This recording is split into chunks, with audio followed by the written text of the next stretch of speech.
후폭풍이 있어요. 한번 볼게요. 가장 웃겼던 거는 군대에 가 있는 BTS한테 BTS 데려와 국방부한테 요청하는 거 있잖아요. BTS 멤버들이 다 군대에 있는 것도 아니잖아. 2명 군대가 네, 2명 있고, 가 있죠. 네, 나머지 뭐 해외에서 본인의 시간을 가질 수도 있는 거고. 그러니까 지금 특히나 정국 같은 경우는 지금 이번에 발매한 싱글이 글로벌 탑 그 원탑에 오르면서 지금 엄청난 스케줄을 소화하고 있거든요. 다 지금 세계적인 활동을 하고 있기 때문에 국내에 있지도 않아요. 어떻게 그 사람들을 한 곳에 모으라고 그렇게 이야기를 합니까? 이놈들 봐라. 저 기억납니까? 윤석열 미국 갈 때 블랙핑크? 예. 그러니까 우리나라 아이돌을 알기를 너무 우습게 하는 네. 거예요. 오죽하면 아미들이 BTS가 모란봉 악단이냐 뭐 저건 무슨 뜻이냐면은 북한에서는 김정일이 부르면 무조건 갈 거 아니에요. 모란봉 악단은. 그냥 대충 뭐 길바닥에서 춤추는 아이 정도 그 정도로 생각하는 거예요. 골 때린 놈들이에요. 네. 윤석열보다 유명해 이 BTS가. BTS가 윤석열을 불렀으면 불렀지 윤석열이 BTS를 부를 수 있나? 그거 더 열받는 게 그거야. 오늘 국민의힘에서 나온 것 중에 문재인도 BTS 부르지 않았냐 이런 얘기를 해요. 네. 몇 개월 전부터 사전으로 이야기하고 그 당시만 해도 문재인 대통령 해외에 나가면은 뭐 유엔 연설이라든지 뭐 해외에 나가면은 네. BTS 문재인이 양쪽에 히트 상품이었다고. 그걸 몇 개월 전에 서로 이렇게 그 일정을 조율해 가지고 하는 거랑 네. 지금 날짜 닥쳐갖고 한 3, 4일 만에 BTS 나와. 이게 똑같은 이야기입니까? 특히나 BTS나 블랙핑크 같은 세계적인 그룹들도 그렇지만 이승환 정도 그리고 성시경 정도 되는 가수가 되면 자기들만의 공연장 세팅이라는 게 있습니다. 그렇죠. 그러니까 자기한테 최적화된 장비와 스텝을 데리고 다니거든요. 그렇기 때문에 BTS 정도 되면 만약에 어떤 공연을 하겠다고 하면은 최소 한 달 전에, 그것도 안 된다면 사고로 한다면은 한 보름 전에 미리 그 장소를 예상을 하고 거기에 최적화된 장비를 동원해가지고 무대를 만들고 거기에 올라가는 거예요. 그런데 지금 BTS 오라고 해놓고 장비 세팅을 오늘부터 시작하고 있습니다. 근데 그게 BTS 노래에 맞는지도 모르고 그냥 자기들 나름대로 그냥 그 규격화된 장비를 밀어넣고 있는 거예요. 근데 내일 지금 태풍 온다고 하지 않습니까? 큰일 났다 진짜. 근데 그거 누가 그 안전을 장담합니까? 이놈의 정부가 한 70년대 정부다 보니까 사실 뭐 모란봉 악단까지 갈 필요 있습니까? 심수봉 부르듯이 하는 거예요 지금. 그러니까 심수봉이 왜 나왔다고 아니, 그러니까 그래서 그러다 총 맞았잖아요. 그렇지 마 좀. 아니 그러니까 술자리에 가수 부르듯이 하는 거예요. 그러니까. 와라. 아니, 최영선 왜? 불러 넣어가지고. BTS가 취임식 때 뭐 온다 안 온다 그때도 이야기 많았었는데 그게 이제 22년 5월에 취임식을 했잖아요. 6월부터 하이브 세무조사 들어갔었습니다. 그때 커뮤니티에서 이게 우연이냐 이런 말들 많이 있었어요. 그러네. 그러다 보니까 지금 뉴진스도 사실 하이브의 밑에 있는 그 소속사 중에 하나잖아요. 그러다 보니까 하이브가 이번에 뉴진스는 거절할 수 없었다라는 이야기까지 나오는 겁니다. 자, 그리고 하나 더가 이제 숙소를 옮겨야 되잖아요. 텐트를 뺐으니까. 네. 버스만 막 1000대 이상이 움직이는데요. 새만큼 빠져나가는데 6시간 걸렸대요. 거의 미국 가는 비행기 안에 갇힌 것처럼. 근데 결국에는 이제 각 대학교 기숙사 같은 데로 움직이는 거죠. 예. 대학교 기숙사도 있고 정부 기관들 있잖아요. 무슨 공무원 연수 뭐 개발원 뭐 이런 데로 움직이는데 가장 골 때리는 게 대학생들 기숙사에 갔는데 비어있는 침상에 외국인 스카우트 대원이 한 명씩 들어오는 거예요. 얼마나 황당하겠어요. 거기다가 지금 기숙사 방학이지만 기숙사에서 생활하는 학생들이 있을 거 아닙니까? 그 학생들 다 나가라고 했다잖아요. 뭐야 이 사람들. 거기다가 어떤 대학교에는 그러니까 그 세계 스카우트 연맹 대원들이 들어간다고 뭐 예멘인가? 뭐 거기 이제 그 170명이 들어간다고 연락해서 부랴부랴 준비했더니 알고 보니까 입국도 안 한 친구들이고. 네. 아니 그것도 이제 예멘 이야기가 많은데 네. 176명 온다고 해가지고 그 기숙사에 뷔페 출장 뷔페까지 다 불렀는데 10시까지 그 예멘 단장 연락처를 달라. 네. 근데 조직위에서 그걸 안 줬다는 거예요. 연락처를 모르겠다. 그걸 밤 10시까지 기다려서 그때서야 예멘이 입국하지 않았다는 걸. 들어오지도 네. 않았다고. 그래서 그 출장 뷔페 176인분을 전부 전량 폐기했다는 거예요. 아깝다. 아, 우리 주지. 근데 그게 제일 열받았어. 진짜 이렇게 무능할 수가 있을까요? 네. 근데 더 재밌는 게요. 기숙사 같은 데로 배치를 하면 먹여야 될 거 아니야. 네. 근데 지금 대학들이 불안에 떨고 있는 게 이 친구들을 먹이는데 일단 후불제라는 거지. 일단 니들이 먹이고 재워주면 나중에 돈을 줄게. 그러니까 영수증 챙겨놔 이거 아닙니까? 돈을 줄게 이렇게 되는데 예. 근데 이 주체가 어딘지를 모르는 네. 거예요. 지자체가 주는 건지 행자부가 주는 건지 여가부가 주는 건지 모르는 거예요. 개판입니다 지금. 거기다가 그러니까 먹고 재우는 뿐만 아니라 이제 자고 일어나면 그다음 그 일정이 있어야 될 거 아니에요. 그 지역에 할당이 됐으면은 그 지역에 프로그램을 같이 던져줘 가지고 이쪽으로 인솔을 해라.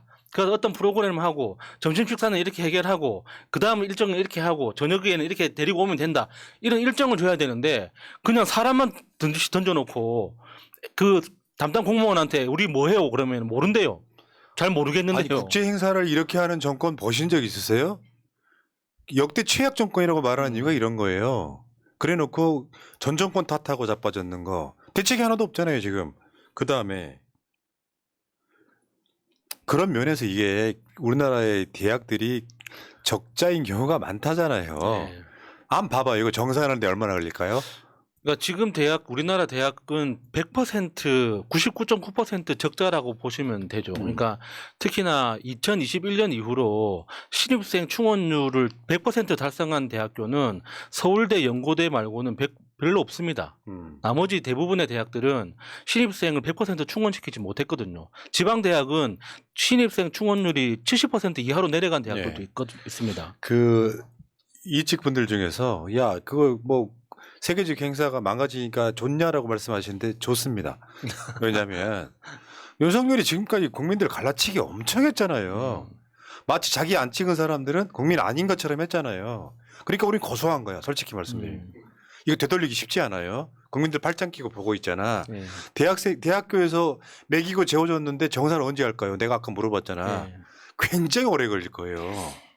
그리고 그 대학교 기숙사에 이제 들어있는 학생들이 밥 먹으러 오는 것도 잼버리 애들 먹여야 되니까 지금 학생 식당을 쓰지 못하게 했다는 거는 저는 이건 학교 측에서 뭔가 예. 단가가 안 맞아서 이렇게 하는 거 아닌가라는 생각이 들어서 우리나라 국민보다 오히려 지금 손님 치르는데 더 혈안이 되어 있다. 네. 그런데 여기 더 재밌는 게 이제 어친이 되신 경우로 잼버리 국제 소송전 움직임이 네. 서서히 이제 일어나고 있어요. 왜냐하면 한국에 오는데 나라마다 다르겠지만 수백만 원씩을 들어서 온단 말이에요. 네. 근데 프로그램들이 싹 사라진 거죠.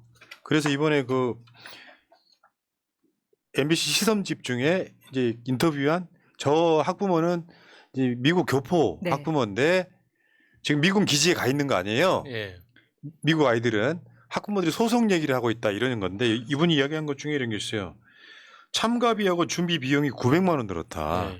근데 뭐 얻은 게 없잖아요. 그래서 미국은 소송의 나라다. 그리고 결국은 기회를 망친 사람들한테 책임은 물을 것이다 이런 얘기가 있고. 그러니까 미국 소송의 무서운 점이 내가 어떤 피해를 실질적인 피해 금액이 무엇인지에 대해서 배상을 청구하는 이것만 하는 게 아니잖아요. 우리나라의 소송에서는 교통사고를 당한 사람도 결국에는 보상금을 받으면 3천만 원, 5천만 원 이렇게 받고 끝나지 않습니까? 근데 미국에서의 소송은 이 사람이 이 사고 또는 이 일 때문에 앞으로 미래에 입게 될 피해까지 다 경제적으로 계산을 한단 말이에요. 저 때문에. 그러니까 이 잼버리의 특징이 만 14세에서 18세 사이의 청소년만 참가가 가능합니다. 그러니까 거기다가 이제 4년마다 한 번씩 열리잖아요. 그러니까는 평생에 한 번밖에 그렇지, 못 가는 평생 거예요. 한 번이에요. 그러니까 여기에 이번에 잼버리 행사에서 좋은 추억을 못 만들어서 피해를 받은 학생들은 이것 때문에 앞으로 내 경력에 심대한 피해를 입었다. 이 논리가 통하기 시작하면은 이 배상 금액이 얼마나 될지 상상하기 힘들죠. 그러니까 내가 대충 계산을 한번 해봤어요. 미국은 900만 원이라고 그랬잖아. 그래. 최대한 싸게 해서 100만 원이라고 칩시다. 4만 명이 넘잖아요. 그래 그것만 해도 400억이에요. 굳이 말하자면. 예. 근데 미국처럼 900만 원 들었잖아요. 곱하기 9야. 3,600억이야. 예. 굳이 말하자면 이런 거예요. 왠지 그렇죠. 법무부에서 예. 져줄 것 같은 느낌이 드네요. 법무부 아니 저 이번에 잼버리 예산이 1,000억 조금 넘게 들어갔다 그랬잖아. 그러니까 이거는 뭐 모든 나라들이 소송한다고 보긴 어렵겠지만 이것도 대비를 해야 되는 예산대로 들어가고 또 물어줘야 될 판. 예. 아니 근데 지금 미군 부대에 가 있는 학부모들이 열받을 만한 거 이유가 있을 것 같아요. 왜냐하면 이 미국 애들이 미군 부대로 간 거잖아요. 예. 미군 부대 안에 들어가면 미국하고 똑같아요. 거기 왜 갑니까? 돈 내고 지금 미국 간 거예요. 그리고 더 큰 문제는 뭐 3,600억이든 400억이든 뭐 5천억이든 1조든 간에 진짜 중요한 건 미래 세대인 청소년들한테 한국의 이미지죠, 이미지. 야, 뭐 그래놓고 이제 언론들이 그걸 감싸기 바빠서 서울에 올라온 뭐 저기 잼버리 대원들 서울에 야경 보고 뭐 환호 질러 뭐 이런 개소리 하고 있는 원더풀 거예요. 했다 뭐 이렇게. 애들이야 신났지 뭐. 근데 이게 좀 이야기하기 조심스러운 내용이긴 하지만 그러니까 잼버리에 참여했다는 것만으로도 그 학생들의 배경, 그러니까 가정의 경제 수준이나 사회적 지위가 사실 중산층 이상은 된다고 우리가 짐작할 수 있는 거거든요. 예전에요, 몇십 년 전에 한국에서 스카우트 하던 놈이 예. 대통령 됐어요. 그렇죠. 그러니까 스카우트라는 그 조직 자체가 귀족적인 어떤 정신에서 태어난 거잖아요. 그러니까 성인이, 그러니까 귀족은 전쟁에 참여해야지 진짜 귀족으로 인정받는데 이제 어린이들도 이 성년이 되기 전에 어떤 군대 체험을 대신하기 위해서 스카우트라는 조직이 생겨난 거잖아요. 그런 걸로 보면은 그 배경 자체가 약간은 경제적으로 좀 네, 위에 있는 사람들이다 이렇게 추정할 수 그렇겠죠, 있는 그렇겠죠. 거여서 그렇겠죠. 그러니까 나중에 이 잼버리를 경험한 친구들이 사회에 진출할 때는 다른 사람들보다는 훨씬 더 높은 지위에 있지 않을까 이렇게 추정할 수 있는 거죠. 그러니까 엉망 개판 5분 전이고 지금 보니까 서울 FC 팬이라고 하시는 분들 갑자기 잔디구장에 포장 깔고 무대 세우고 뭐 그거 아시바 세운다 이렇게 표현하거든요. 근데 객석 쫙 깔고 거기서 콘서트 하면 방방 뛰고 잔디 죽으라는 거죠. 그러니까 전문가 이야기를 들어보니까 그 실질적인 무대 장치를 올리기 전에 잔디 보호 장치를 까는 것만 이틀이 걸린대요. 아유. 다 집어쳐. 자. 결론.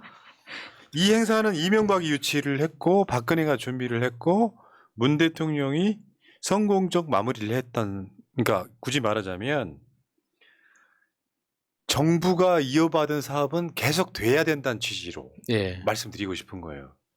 그런데 자신들이 준비를 못하고 예산을 70%나 썼으면서도 문정권 탓을 하는 이 극악무도한 놈들은 앞으로 이 벌은 못 벌릴 거예요. 5년 내내 아니죠. 제가 말 실수했습니다. 사과드립니다. 앞으로 1년 내내. 왜냐하면 정권을 잡았다라고 하는 효능감이 없잖아요. 정권을 잡아도 뭘 할 수 있는 게 없잖아요. 이건 전적으로 윤석열의 무능에서 시작된 거예요. 네. 그런데 얘가 자기는 쇼 안 한다 그러는데 쇼는 엄청 했잖아. 전폭적으로 지원하라고 했다는 그 보도를 내가 이 사건 나고 알았어. 그 전에 했다는 이야기를. 그래 놓고 사실상 아무것도 하지 않고 잼버리 개영식에 가서는 숟가락 오지게 얹었는데 윤석열이 가는 곳마다 이상하게 행사가 그런 이상한 꼴이 나네.